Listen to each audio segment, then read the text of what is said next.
announcing today a major show of military force in the region. In recent years, tensions between Venezuela and the United States have been mounting, with both countries locked in a heated geopolitical standoff. But what if these tensions reached a breaking point? What if a country, known for its economic struggles and political upheaval, dared to strike a blow against one of the most formidable military forces in the world? Today, we dive into a shocking scenario, one that could change the face of international relations. Venezuela launching a missile attack on the USS Abraham Lincoln, one of the most powerful aircraft carriers in the U.S. Navy. But there's a twist. This is not your typical military conflict.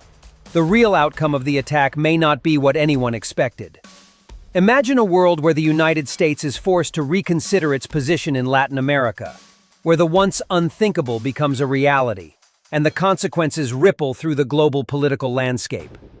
The USS Abraham Lincoln, a symbol of American naval power, sits in the Caribbean Sea, a silent giant, until it's suddenly targeted by 42 missiles. The sheer audacity of such an attack raises immediate questions. How did Venezuela, a country struggling under sanctions and internal crises, gain the capability to carry out such a daring assault?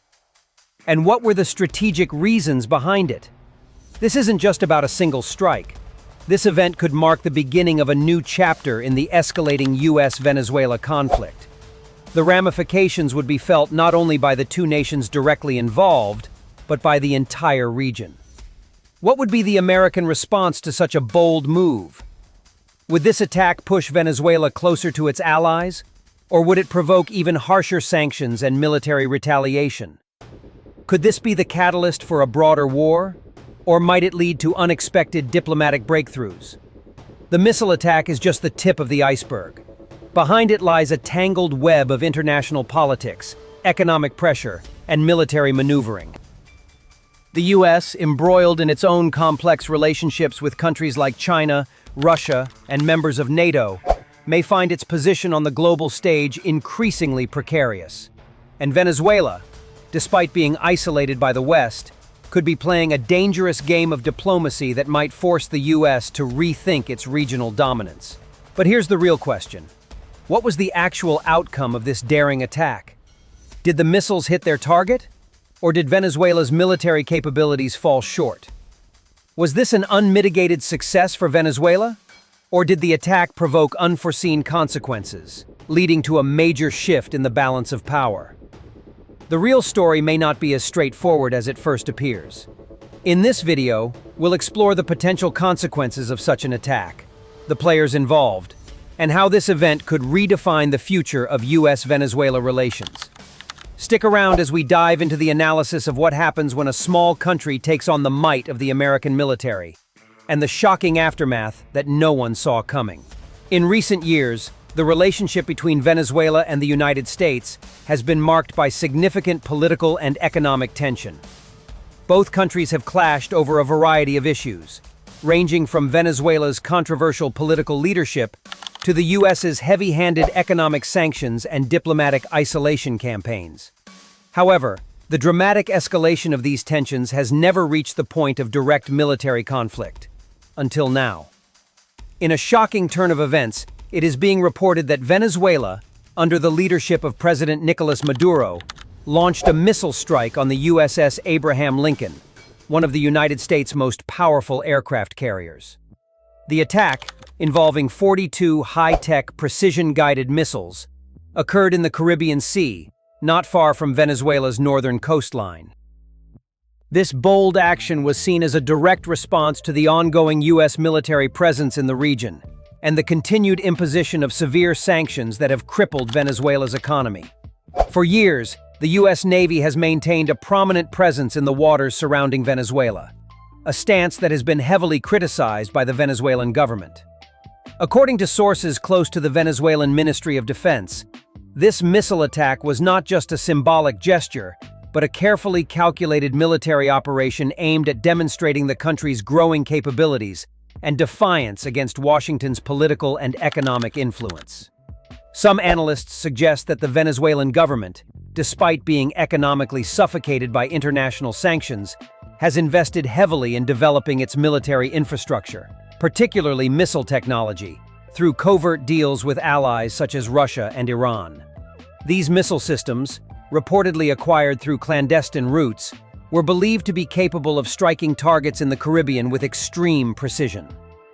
Venezuelan officials have long maintained that their country's sovereignty and security were being threatened by foreign military presence in the region, particularly by U.S. naval forces. The USS Abraham Lincoln, a massive nuclear-powered aircraft carrier, had been conducting regular patrols in the area, ostensibly as part of routine operations, but also to keep a close watch on the political situation in Venezuela. The Venezuelan government had warned of grave consequences if U.S. military actions continued to encroach upon its waters, and this missile attack is seen by many as the fulfillment of that warning.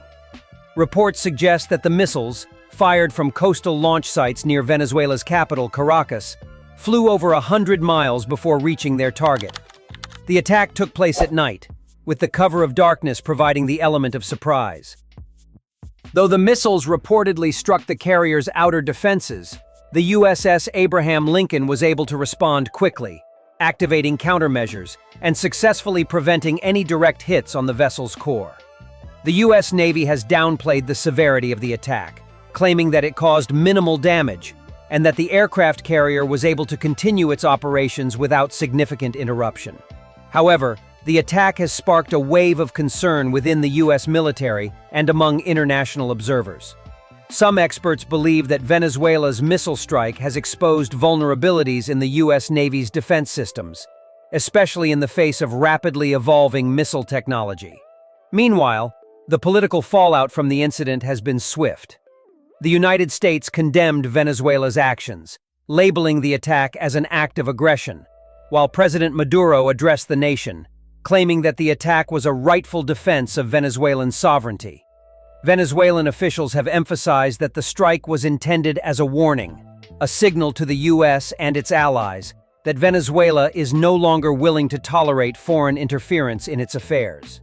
However, some analysts argue that the real motivation behind the attack may have been to boost Maduro's domestic standing, which has been increasingly threatened by internal unrest and mounting opposition within Venezuela.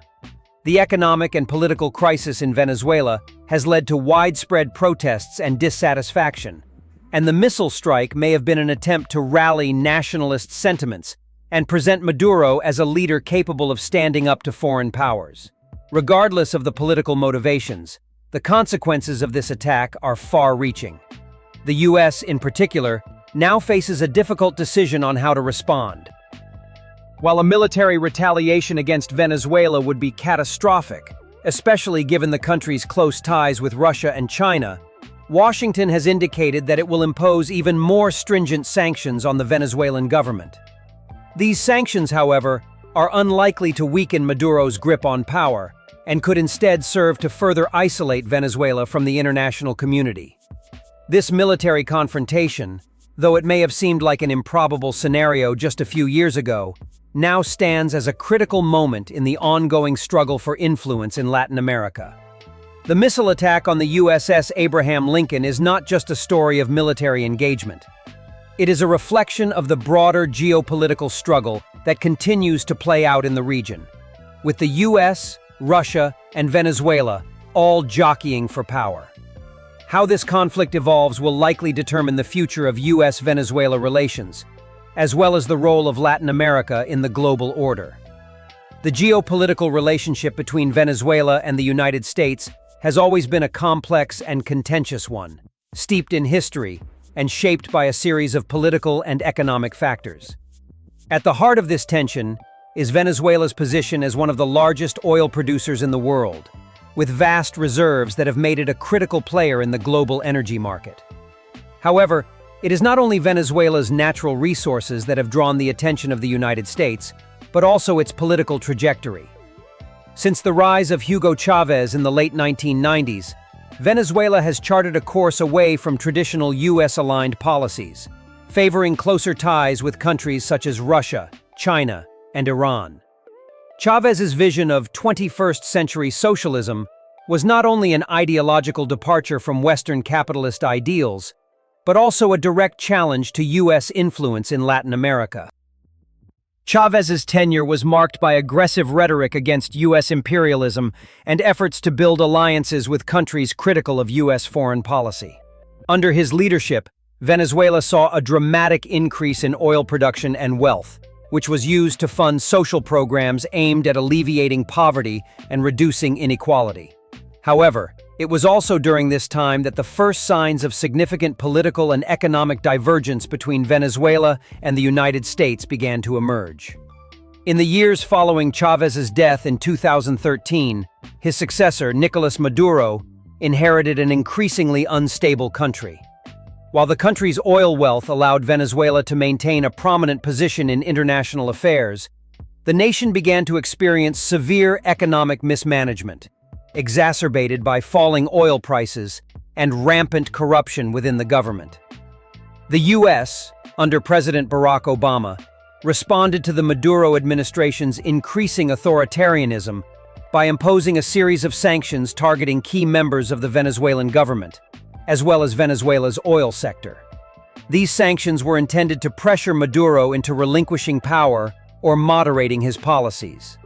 Instead, they had the opposite effect, strengthening Maduro's grip on power while plunging the Venezuelan economy into a deeper crisis. By the time President Donald Trump took office in 2017, Venezuela had descended into a full-blown crisis.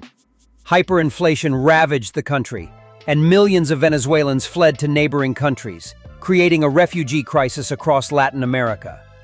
The U.S. government, alongside the European Union and regional actors, began to recognize opposition leader Juan Guaidó as the legitimate president of Venezuela, further escalating the standoff.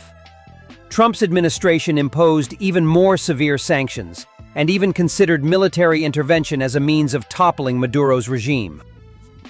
Yet, despite the international pressure, Maduro remained defiant, relying on military support from loyal forces within Venezuela and foreign backing from countries like Russia, China, and Iran. It was under these conditions, with both domestic instability and external pressure mounting, that Venezuela's military, emboldened by strategic alliances with Russia and Iran, began to modernize its defense capabilities. With the help of Russian arms deals and access to advanced missile technology, Venezuela's military underwent a transformation. Reports from intelligence sources suggest that Russia provided Venezuela with cutting-edge air defense systems, including S-400 surface-to-air missiles, which were installed along Venezuela's northern coast to protect critical infrastructure and deter foreign military presence in the region. These systems were said to be capable of targeting U.S. aircraft and naval vessels operating in the Caribbean, marking a significant shift in the balance of power in the region. Additionally, Venezuela's military worked closely with Iranian experts to develop and deploy advanced missile systems capable of striking at great distances. Sources claim that Iran shared its knowledge of precision-guided missile technology, allowing Venezuela to enhance its own missile program significantly. It is believed that these advancements played a crucial role in Venezuela's ability to launch a surprise missile attack on the USS Abraham Lincoln. However, it is not only military capabilities that have fueled the rising tensions between Venezuela and the United States. It is also the strategic positioning of Venezuela in the broader geopolitical struggle for influence in Latin America. The U.S. has long viewed Latin America as its backyard, with regional dominance seen as a critical part of its global influence. But with the growing presence of China and Russia in the region, particularly in countries like Venezuela, the U.S.'s traditional influence has been called into question. Venezuela has become a key player in this larger struggle, with its vast oil reserves and its defiant stance against U.S. hegemony making it a critical focal point in the battle for regional power. The Maduro government's alignment with Russia and China has raised alarm bells in Washington, as these countries seek to increase their influence in the Western Hemisphere. In addition to military and economic support, Russia and China have used their political clout to shield Venezuela from international condemnation, vetoing efforts to impose harsher sanctions in the United Nations. This backing has allowed Venezuela to resist external pressure and remain a thorn in the side of U.S. foreign policy. Over the years, Venezuela has carefully cultivated its alliances, understanding the importance of aligning with global powers that share its disdain for U.S. influence. These alliances, while primarily focused on economic and military support, have also provided Venezuela with a platform to challenge U.S.-led policies in the region and assert its sovereignty on the international stage. As the situation continues to evolve, it is clear that the U.S.-Venezuela relationship will remain one of the most volatile in the Western Hemisphere, with both sides willing to play a dangerous game of brinkmanship in their struggle for control and influence. The night of the missile attack on the USS Abraham Lincoln began like any other for the U.S. Navy, unaware of the storm brewing just off the coast of Venezuela. The carrier had been conducting routine operations in the Caribbean Sea, patrolling the waters as part of America's broader military strategy to assert dominance in the region. Tensions had been rising for weeks, with the U.S. government firmly aligned behind opposition leader Juan Guaido, while Venezuelan authorities, under the leadership of Nicolas Maduro, continued to defy international pressure. By then, the Venezuelan military had already begun making significant strides in improving its defense capabilities, much of it thanks to covert agreements with Russia and Iran. For months, rumors had circulated among intelligence agencies regarding Venezuela's development of long-range missile systems, but no one expected such an audacious strike. When the Venezuelan missiles finally launched, the speed at which they struck the USS Abraham Lincoln took the U.S. Navy completely by surprise. The attack involved 42 high-tech surface-to-surface missiles that hit at high speed, designed to bypass the carrier's missile defense systems. Initial reports indicated that the U.S. Navy had detected some of the incoming missiles, but the sheer number of them overwhelmed the defense systems. These missiles, reportedly equipped with advanced guidance technology from Iran, were designed to evade radar detection and navigate around countermeasures. Despite the carrier's formidable defense systems, including the Aegis combat system, which is considered one of the most advanced naval defense systems in the world, the overwhelming nature of the attack resulted in damage to several sections of the ship, including critical communication systems and parts of the flight deck. The immediate response from the U.S. Navy was swift but measured. The USS Abraham Lincoln's crew immediately initiated damage control protocols and prepared for potential further engagement. However, while the missiles did manage to breach some of the defenses, no direct hits were confirmed to have struck the ship's core. According to military insiders, the missiles likely exploded on the outer layers of the ship, preventing the destruction of key military hardware. Nonetheless, the psychological impact of the attack was immense. The event marked the first time in decades that a U.S. aircraft carrier had been directly threatened in such a manner. Even more alarming was the fact that this attack was not a rogue action, but a calculated move by Venezuela, a nation that had been written off as incapable of challenging the U.S. military. In the aftermath of the attack, President Trump issued a statement condemning Venezuela's actions, labeling the missile strike an unprovoked act of aggression. While he refrained from immediately escalating the situation militarily, his administration swiftly began imposing additional sanctions on Venezuela. These sanctions, which targeted Venezuela's financial and energy sectors, were designed to cripple an already struggling economy further. However, the U.S. response did not stop at economic sanctions. Reports emerged of increased military operations in the Caribbean, with U.S. naval forces deploying additional assets in a show of strength. Despite the show of force, there were no immediate signs of a full-scale military response, which many analysts attribute to the careful calculation of how such an escalation would affect global politics, particularly relations with Russia and China, who were already watching closely. Meanwhile, in Caracas, the Venezuelan government celebrated the missile strike as a resounding success, calling it a bold act of national defense and a message to the imperialist forces that their presence in the region would not go unchallenged. President Maduro delivered a televised speech in which he claimed the attack was a defensive maneuver to protect Venezuela's sovereignty, suggesting that the U.S. presence in the Caribbean was an infringement upon the country's territorial waters. Despite the apparent victory, there was an air of cautious optimism in Venezuela. While the missile strike had caused significant embarrassment to the U.S., Maduro's regime knew it was far from out of the woods. The country was still grappling with an economic crisis, and the government's grip on power was tenuous at best. The missile strike, some analysts suggested, was as much about bolstering domestic support as it was about confronting the U.S. Maduro's approval ratings had been plummeting due to economic collapse, shortages, and public unrest. However, the international response to the missile strike was not one of overwhelming support for Venezuela. While Russia and China condemned the U.S. for its actions in the region, neither country directly supported Venezuela's missile attack. Instead, both nations expressed their concern over the growing tensions in the Caribbean and the potential for a military conflict to escalate into something far more dangerous. Russia, which had provided Venezuela with advanced missile defense systems and arms, quietly warned Venezuela that it would not be able to shield them from a potential U.S. retaliation should the situation escalate further. China, although allied with Venezuela in terms of economic cooperation, also remained cautious in its support, understanding that any direct involvement in the conflict could risk damaging its fragile relationship with the United States. The global community, meanwhile, was left to question the true nature of the situation. Some analysts suggested that Venezuela's missile strike could have far-reaching implications for regional security. The attack highlighted the growing militarization of Latin America, where countries like Venezuela, Cuba, and Nicaragua had aligned themselves with global powers like Russia and China in direct opposition to U.S. influence.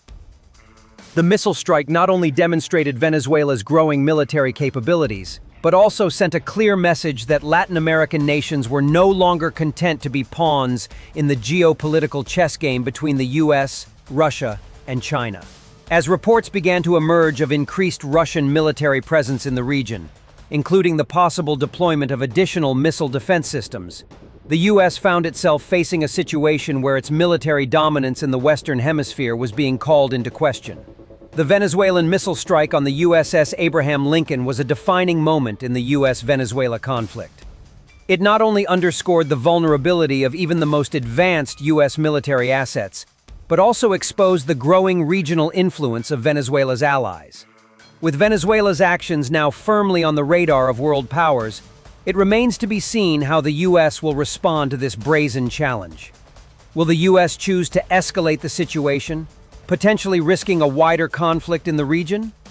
Or will it retreat, acknowledging that its power in Latin America is no longer as unchallenged as it once was? As the world watches, one thing is clear. The Venezuelan missile attack has reshaped the future of U.S.-Venezuela relations, and its impact will be felt for years to come. The missile strike on the USS Abraham Lincoln by Venezuela sent shockwaves across the globe, and its repercussions are still reverberating in international circles. The immediate impact was the deepening of the rift between Venezuela and the United States, but the broader consequences go far beyond the two nations involved. The U.S. in particular is facing a moment of reckoning. The strategic importance of Latin America to U.S. interests has always been unquestioned, and any challenge to American power in this region cannot be taken lightly. The attack not only exposed potential vulnerabilities in U.S. military assets, but also highlighted the growing influence of countries like Russia and China, who have supported Venezuela's military modernization and defied the U.S. in the process. In the wake of the attack, President Trump's administration struggled with how to respond. On the one hand, the U.S. could not allow such a direct attack on its military to go unanswered. On the other hand, escalating the situation could provoke a larger conflict, something that no one wanted to see. Military experts inside the Pentagon had already begun discussing the ramifications of a full-scale military response, but they knew that any such action could bring Russia and possibly China into the fray, making it far more than a regional conflict. The last thing the United States needed was a drawn-out military engagement with a coalition of adversarial powers in the Western Hemisphere. Simultaneously, there was a major push from international allies of the U.S. to de-escalate the situation diplomatically. European nations, along with Canada and several Latin American countries, called for immediate negotiations between the U.S. and Venezuela to prevent further bloodshed. However, President Maduro, emboldened by the apparent success of the missile strike, rejected any calls for dialogue. Instead, he doubled down, portraying the attack as a national victory and further solidifying his standing within Venezuela. His government sought to rally nationalist sentiment, using the event to unite a population that had been fracturing under the weight of economic turmoil. Maduro's regime also received vocal support from Russia and Iran, both of whom condemned U.S. actions and promised continued backing for Venezuela's sovereignty. In the aftermath of the missile strike, the geopolitical landscape in Latin America shifted dramatically. The once comfortable position of the U.S. in its backyard was no longer as secure as it had been in the past. Venezuela, with the support of Russia and China, had shown that it could challenge U.S. power in the region. Even though the missile attack did not lead to the catastrophic loss of the USS Abraham Lincoln, the psychological impact on U.S. military planners was significant. The U.S. Navy had to rethink its presence in the region, knowing that countries like Venezuela now possessed the ability to strike at high-profile military targets. This event also sparked a renewed debate within the United States about its role in Latin America. With the region increasingly aligning with countries like Russia and China, should the U.S. continue to exert its influence through military and economic power? Or should it pursue a more diplomatic, engagement-driven approach? Critics of the current U.S. strategy argue that the continued use of sanctions and military force only drives countries like Venezuela into the arms of other global powers, deepening the divide. At the same time, hardline factions within the U.S. government argued that a forceful response was necessary to demonstrate America's resolve and maintain its position in the region. For Venezuela, however, the missile strike was both a moment of triumph and a harbinger of challenges to come. While the immediate impact was to rally the domestic population and secure Maduro's grip on power,